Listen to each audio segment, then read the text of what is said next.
shpirt t'ia dole, po ecën me në fund. Salla e spitalit ishte e mbushur me zhurmën e vazhdueshme të aparaturave mjekësore. Elena qëndronte ulur në një stol të vogël prej druri, me dorën e saj të ngrohtë të shtrënguar fort pas dorës së zbetë dhe të pafuqishme të së-ëmës. Ishte një natë e errët dhe e ftohtë, dhe jashtë, dritat e qytetit duke heshin të zbehta dhe të largëta. Nëna e saj, Maria, kishte qenë e sëmur prej muajsh. Mjekët kishin thënë se ajo kishte nevojë urgjente për një operacion shumë të shtrenjtë jashtë vendit. Një operacion që familja e Elenës nuk mund t'i përballonte. Elena kishte provuar gjithçka.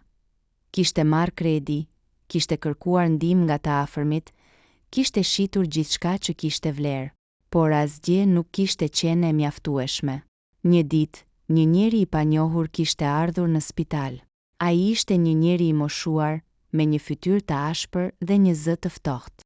Ai kishte thënë se ishte përfaqësues i familjes Krasniqi, një familje e pasur e zonës. Ai kishte thënë se familja Krasniqi ishte e gatshme të mbulonte të gjitha shpenzimet mjekësore për operacionin e së-ëmës së Elenës, por me një kusht. Elena duhet të martohet me djalin e tyre, Derada. Elena kishte dëgjuar për Deradën. Ai ishte një djalë i ri, i pashëm dhe i suksesshëm. Por 3 vjet më parë, ai kishte qenë në një aksident automobilistik dhe kishte mbetur i paralizuar në karrige me rrota. Ai kishte qenë i mbyllur në vilën e tij prej asaj kohe, i heshtur dhe i vetmuar. Elena kishte refuzuar fillimisht. Ajo nuk donte të martohej me një burr që nuk e njihte, me një burr që ishte i paralizuar. Por njeriu i panjohur kishte thënë se familja Krasniqi nuk kishte asnjë qëllim tjetër. Ata thjesht donin të ndihmonin familjen e Elenës. Dhe nëse Elena nuk pranonte, nëna e saj do të vdiste. Elena kishte qenë në një gjendje dëshpërimi. Ajo nuk donte të humbiste nënën e saj. Ajo ishte e vetmja gjë që kishte në botë. Dhe kështu ajo kishte pranuar. Ditët pasuese kishin qenë një makth. Elena kishte njoftuar familjen e saj për vendimin e saj, dhe ata kishin qenë të tronditur. Babai i saj kishte thënë se ajo nuk mund ta bënte këtë, se ajo po shiste lirinë e saj. Por Elena kishte thënë se ajo nuk kishte zgjedhje tjetër. Dasma ishte planifikuar për një javë pas. Familja Krasniqi kishte paguar për gjithçka. Fustanin e nuses, dekorimet, ushqimin. Por asgjë nuk mund ta largonte ftohtësinë që Elena ndjente në zemrën e saj. Ditën e dasmës, Elena kishte veshur një fustan të bardhë, me një velo që i mbulonte fytyrën. Ajo kishte ecur pranë babait të saj drejt vilës së familjes Krasniqi. Vila ishte e madhe dhe luksoze, por e ftohtë dhe e zymt. Në dhomën e dasmës, Derada po priste. Ai ishte ulur në karrigen e tij me rrota, i veshur me një kostum të zi. Fytyra e tij ishte zbetë dhe pa shprehje. Ceremonia kishte qenë e heshtur dhe e shpejtë. Prindërit e Deradës kishin qenë kontrollues dhe kontrollues, duke i bërë Elenës të ndihej e izoluar dhe si një peng brenda asaj shtëpie të madhe. Pas ceremonisë, ata kishin dërguar Elenën në dhomën e gjumit në katin e dytë të vilës. Derada ishte çuar atje përmes një ashensori personal. Dhoma e gjumit ishte e madhe dhe luksoze, por e ftohtë dhe e zymt. Elena po qante në buzë të krevatit, ndërsa Derada po qëndronte në karrigen e tij të dera. Drita e zbetë e hënës po futej nga dritarja e dhomës. Elena po ndjente një vetmi të madhe. Ajo kishte shitur lirinë e saj për të shpëtuar jetën e së-ëmës. Por ajo nuk e dinte se rreziqet më të mëdha nuk vinin nga e kaluara, por nga ajo shtëpi kur orzimi i kësaj marrëveshjeje, siç e quante Elena në mendjen e saj, nuk u bë në një kish apo xhami, as në një sallë të madhe dasmash plot me drita e muzikë. U bë brenda vetë murreve të zymta të vilës së Krasniqeve, në një sallon të madh e të ftohtë që mbante erë pluhur e lashtësi. Familja e saj, me përjashtim të babait, nuk u ftua. Kjo ishte një dëshirë e qartë e Krasniqeve. Pa publicitet, pa dëshmitar të padëshiruar. Elena, e veshur me fustanin e bardhë të satenit që familja e Deradës kishte zgjedhur për të, një fustan i shtrenjtë, por i rëndë e pa jetë. Ndihej si një kukull që e lëviznin me fije. Velloja e saj e rënd I mbulonte fytyrën e zbet dhe të lagur nga lotët që s'mund t'i ndalte. Babai I saj, I thinjur e I kërrusur nga dëshpërimi, e mbante nga krahu, por dora e tij dridhej. Ai nuk I thoshte asnjë fjalë, por shikimi I tij fliste më shumë se çdo gjë tjetër. Ishte shikimi I një babai që po dorëzonte bien e tij në një burg. Derada u soll në sallon pak para fillimit të ceremonisë. Ishte hera e parë që Elena e shihte atë kaq pranë. Ai ishte ulur në karrigen e tij me rrota, një karrige teknologjike dhe e kushtueshme që dukej si një zgjatim I trupit të tij. Ai ishte I veshur me një kostum të zi, të qepur me porosi, por që dukej shumë I rënd për trupin e tij të dobët. Fytyra e tij ishte si një mask prej mermeri e pashme, me tipare të rregullta, por pa asnjë shprehje. Sytë e tij të errët nuk I takuan asnjëherë sytë e saj. Ai qëndronte me kokën ulur, I fiksuar në një pikë të panjohur në dysheme, sikur të mos ishte as pak I pranishëm në atë sallë. Prindërit e Deradës, Agimi dhe Shpresa Krasniqi, qëndronin pranë tij, si dy hije të errëta e kontrolluese. Agimi ishte një burr me trup të madh e me një zë autoritar, ndërsa Shpresa kishte një vështrim të ftohtë e shpues që të bënte të ndiheshe e zhveshur. Gjatë gjithë ceremonisë, ata nuk treguan asnjë shenjë gëzimi apo dashurie ndaj djalit të tyre. Përkundrazi, vështrimet e tyre ndaj Elenës ishin plot me përbuzje dhe vlerësim, sikur po blinin një objekt të vlefshëm për t'i shërbyer qëllimeve të tyre. Ceremonia ishte e shpejtë dhe e heshtur, e drejtuar nga një nëpunës I ftohtë, I cili dukej se donte të mbaronte punë sa më parë. Elena tha po, me një zë kaq të ulët sa që mezi u dëgjua, ndërsa Derada bëri thjesht një pohim me kokë. Kur erdhi momenti për t'i vendosur unazat, Elena ndjeu një ftohtësi të madhe kur dora e saj e preku dorën e tij. Ishte një dorë e ftohtë, pa puls jetësor, një dorë që nuk kishte asnjë fuqi për ta mbajtur. Pasi mbaroi ceremonia, nuk pati asnjë urim, asnjë duar trokitje, asnjë fjalë dashurie. Prindërit e Deradës bën thjesht një shenjë me dorë, dhe rojet e sigurisë e quan Deradën drejt ashensorit personal, një ashensor xhami I ndërtuar posaçërisht për të. Elena qëndroi vetëm në sallon me baban e saj, I cili po qante me ngashërim. Nëna jote do të shpëtoj. Kjo është gjithçka që ka rëndësi, I pëshpëriti ai, duke u përpjekur të besonte vetë në ato fjalë. Rojet e Krasniqeve e shoqëruan Elenën në katin e dytë, në dhomën e gjumit që ishte caktuar për të dhe Deradën. Ishte një dhomë e madhe, e mobiluar me luks, por që nuk kishte asnjë gjurmë jete. Mobiljet ishin të vjetra e të errëta, dhe perdet e rënda e mbanin dritën e hënës jashtë. Elena hoqi vellon e rënd dhe u ul në buzë të krevatit të madh. Ajo ndihej e izoluar e si një peng brenda asaj shtëpie të madhe. Asnjëherë s'kishte ndier një vetmi kaq të madhe. Atë natë, Elena nuk fjeti. Ajo qëndroi ulur në krevat, duke dëgjuar zhurmën e frymëmarrjes së rënduar të Deradës, I cili qëndronte në karrigen e tij me rrotat e dera. Ajo nuk e dinte se çfarë priste në atë shtëpi. Ajo kishte shitur lirinë e saj për të shpëtuar jetën e së ëmës.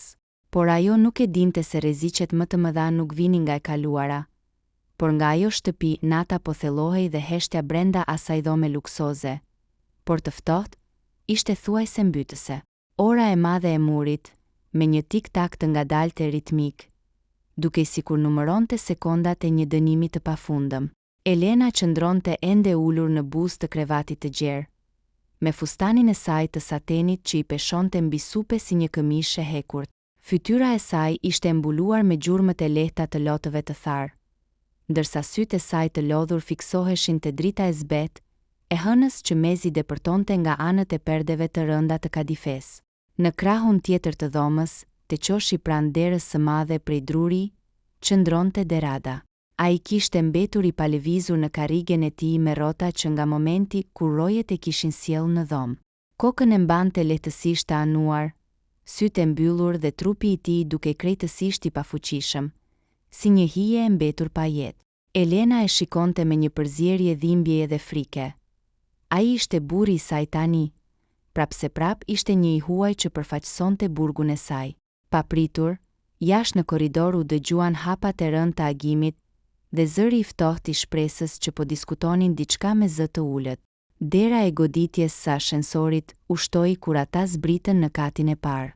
Pas disa minutash, zhurma e portës së jashtme të vilës që u mbyll me çelës konfirmoi se prindërit e Deradës dhe stafi i shërbimit u tërhoqën në krahun tjetër të pronës. Vila ra në një heshtje mortore. Saktësisht në atë çast, një zhurmë e lehtë kërkëllime përshkoi dhomën. Elena ngrin. Sytë e saj u hapën gjerësisht nga tmeri, kur pas se karrigia me rrota po lëvizte lehtë. Nuk ishte motori elektrik që e vuri në lëvizje. Derada ngriti dorën e tij të djathtë. Atë dorë që gjatë ceremonisë duke e pafuqishme dhe e ngrirë. Dhe me një lëvizje të shpejtë e të sigurt shkëputi rripat e sigurisë që e mbanin të mbërthyer pas mbështetëses. Elena desh bërtiti, por zëri i mbeti i bllokuar në fyt. Derada u oshi lehtë, vendosi të dyja këmbët mbi dyshemen prej parketi dhe, pa asnjë dridhje apo pasiguri, u ngrit drejt në këmbë. Ai ishte i gjatë, me një qëndrim të drejtë e me supe të gjera, krejtësisht ndryshe nga pamja e njeriu të kërrusur e të paralizuar që kishte parë gjithë ditën. Ai bëri disa hapa të qete të pashtruar drejt dritares së madhe, pa e kthyer ende kokën nga ajo. Me një lëvizje të mpret, ai hoqi perdet e rënda, i mbylli ato plotësisht për të mos lënë asnjë rrezë dritë të dilte jashtë, dhe më pas u kthye ngadalë nga Elena. Elena bëri instinktivisht një hap prapa mbi krevat, duke mbërthyer jashtëkun pas gjoksit, me zemrën që i rrite aq fort sa dukej se do t'i shpërthente nga kafazi i krahërorit. Ti po ecën. Pëshpëriti ajo me zërin që i dridhej nga tmeri i pastër. Kush je ti? Çfarë loje po luani me mua? Derada ngriti dorën e tij të buzët, duke i bërë shenjë të heshte me një herë. Ai bëri disa hapa të tjerë përpara, duke u afruar pranë saj me një hap të lehtë e pa zhurmë. Sytë e tij të errët nuk kishin më atë shikimin e zbrazët e pa jetë të ceremonisë. Ata shkëlqenin nga një inteligjencë e mpret, nga një tension i thellë dhe nga një kontroll i plot. Mos bëj asnjë zhurmë, Elena, tha ai me një zë të ulët, të ngrohtë e të sigurt, që nuk kishte asgjë të përbashkët me zërin e një njeriu të sëmurë. Nëse dikush në këtë shtëpi dëgjon apo merr vesh se unë po qëndroj në këmbë, nata e sotme do të jetë e fundit për të dy ne. Elena mbeti e ngrirë në krevat, me dorën që i shtrëngonte fort buzët për të mos lënë asnjë ulërim t'i shpëtonte nga fyti. Sytë e saj ishin fshehur pas një përzierje e tmeri dhe habje absolute. Çdo mendim që kishte ndërtuar gjatë javëve të fundit, se po martohej me një viktim, me një njeri të pashpresë të paralizuar, u shkatërrua brenda një sekonde të vetme. Derada e pa me një vështrim të thellë, ku nuk kishte asnjë grimc ligësie, por vetëm një peshë të rëndë sekreti. Ai eci me hapa të heshtur drejt kornizës së madhe, prej druri që varej në murin ballor të dhomës. Me një lëvizje të kujdesshme, ai e rrotulloi atë mënjan, duke zbuluar një kasafort të vogël të fshehur prapa saj. Me gishtat që i lëviznin me një shpejtësi e precizion mahnitës, ai vendosi kodin, e hapës derën e hekurt pa bërë asnjë zhurmë dhe nxori prej andej një dosje të trash me dokumente dhe një letër të zverdhur. Ai u kthye ngadalë te krevati, u ul pranë saj, jo si një kërcënim, por si një njeri që po kërkonte ndihmë, dhe i vendosi dokumentet mbi dysheme. E di çfarë po mendon, Elena? Pëshpëriti ai me një zë të ulët që dridhej lehtë nga emocionet e mbajtura brenda prej viteve. Mendon se jam një monster që të rahu në këtë lojë të fëlliqur. Por më dëgjo me kujdes, sepse kjo që po të tregoj sot është e vetmi arsye pse unë jam ende gjallë. Ai hapi dosjen. Në faqe shiheshin raporte mjekësore, fatura financiare dhe fotografi të vjetra nga aksidenti i tij i 3 viteve më parë. 3 vjet më parë, vazhdoi Derada, unë nuk pësova i mfaq një aksident automobilistik. Makina ime u sabotua. Dikush preku frenat e mi sepse nëna ime, para se të ndërronte jetë, më kishte lënë mua të gjithë pasurinë e saj dhe aksionet kryesore të kompanisë në emrin tim. Ditën që u zgjova në spital, mjeku që më mjekoi ishte miku im i fëmijërisë. Ai më tregoi se në trupin tim kishin gjetur mbetje të një helmi të ngadalshëm që më jepej rregullisht në shtëpi. Aksidenti ishte thjesht plani i bujbabait tim, agimit, dhe njerëzve të tij për të më eliminuar. Elena ndjeu një flak të ftohtë që i përshkoi kurrizin. Babai yt donte të vriste. Agimi dhe Shpresa, korrigjoi Derada me një buzëqeshje të hidhur. Shpresa nuk është nëna ime biologjike, ishte gruaja e tij e dytë.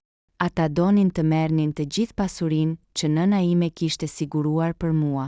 Mjeku im më tha se e vetmja mënyrë për të mbijetuar ishte t'u jepja atyre atë që donin. Të shtiresha se nga aksidenti kisha humbur përfundimisht aftësinë për të ecur e për të folur natyrshëm. Për 3 vjet me radhë, kam jetuar në këtë karrige. Kam duruar fyerjet e tyre, përbuzjen e tyre, ilaçet e reme që më jepnin dhe shikimet e tyre të ftohta. Vetëm për të mbledhur provat e nevojshme, se si ata po vidhnin e po shkatëronin gjithçka. Po pse unë? Pyeti Elena me slotëve, me zërin që i dilte i mbytur. Pse me mua? Pse më përfshit në këtë ferë? Derada ngriti sytë dhe e pa drejte në sy, me një sinqeritet që Elenës si shpërtheu çdo dyshim, se ata kishin nevojë për një martesë formale, për të hapur një fond të ri besimi në emrin tim. Donin një vajzë të thjeshtë, pa mbrojtje familjare, që mund ta kontrollonin e ta dëbonin kur të donin. Por kur dëgjova për nënën tënde, kur mësova se ty te kishin vënë me shpatë pas murit për operacionin e saj, unë e pranova këtë martesë. Ai i kapi dorën e saj që po dridhej dhe e shtrëngoi me ngrohtësi. Nuk të zgjodha për të bërë viktim, Elena.